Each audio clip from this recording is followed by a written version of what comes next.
আজকের ব্লগটি সন্ধ্যা থেকে স্টার্ট করলাম। মাগরিবের নামাজ পড়ে মেয়েকে নিয়ে এই তো হালকা নাস্তা করতেছি। মেয়ের বাবা বাসায় নেই, বাজারে গিয়েছে যে কোনো কাজে।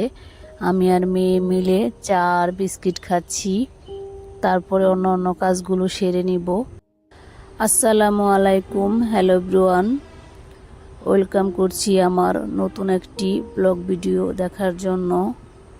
আশা করি তোমরা সবাই ভালো আছো, আমিও ভালো আছি আলহামদুলিল্লাহ। রাতের জন্য কিছু আলু পরোটা বানিয়ে নিলাম।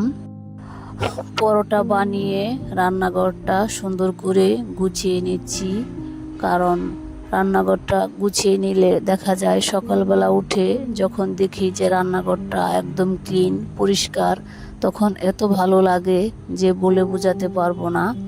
যে আপুরা এই কাজগুলো করে ঘুমাতে যাও বা ঘুমে থেকে উঠে দেখো এই একটা সুন্দর পরিবেশ, তারাই বুঝতে পারবে যে আসলে কতটা ভালো লাগে।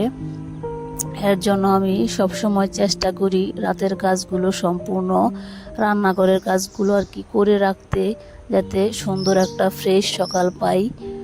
এই তো আমি সব কিছু পরিষ্কার করে নিচ্ছি। আপু ভাইয়াদের উদ্দেশ্যে বলে যাচ্ছি, যারা আমার ভিডিওটি দেখা শুরু করছো, আশা করি একটা লাইক দিয়ে ভিডিওটি কন্টিনিউ করবে, কারণ তোমাদের একটা লাইক আমাকে নতুন একটা দিনের ভিডিও তৈরি করতে অনেক অনেক উৎসাহ যোগায়। আর সেই সাথে যদি আমার চ্যানেলটি সাবস্ক্রাইব করে থাকো তবে তোমাদেরকে অসংখ্য ধন্যবাদ। আর যারা সাবস্ক্রাইব করো নাই তাদেরকে বলছি জলদি করে চ্যানেলটা সাবস্ক্রাইব করে দাও আর আমার পরিবারের বন্ধু হয়ে আমার পাশে থেকে যাও। আর হ্যাঁ, পাশে থাকা অল অপশনটি অন করে রাখবে, যাতে পরবর্তী ভিডিও দেওয়ার সাথে সাথে নোটিফিকেশন পৌঁছে যায় তোমার কাছে। তুমি সময় ও সুযোগ করে দেখে নিতে পারবে আমার ভিডিওটি।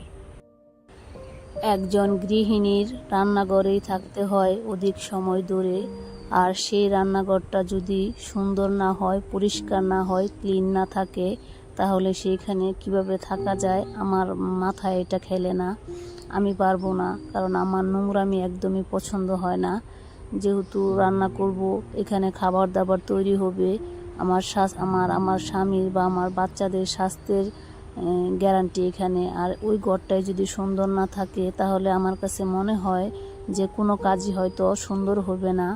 এর জন্য আমি যথেষ্ট পরিমাণ সাধ্যমতে চেষ্টা করি যে আমার রান্নাঘরটা সুন্দর করে ক্লিন করে রাখার। এই তো রান্নাঘরটা পরিষ্কার করে আটাগুলো ডিব্বায় ভরে নিচ্ছি, কারণ আমি প্রতি মাসে আটা কিনি না, আমি একবারে 5 কেজি আটা কিনে নেই। আমার 2 মাস আর 3 মাস যায় চলে যায়। এটা আমি আমার এক ভাড়াটিয়ার কাছ থেকে কিনি।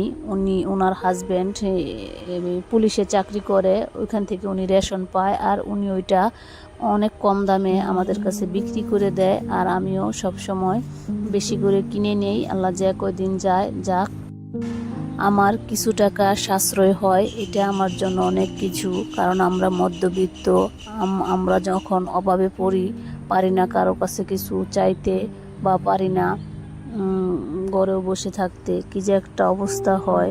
যারা মধ্যবিত্ত ফ্যামিলির তারা তোমরা জানো মধ্যবিত্তদের কি করুণ অবস্থা।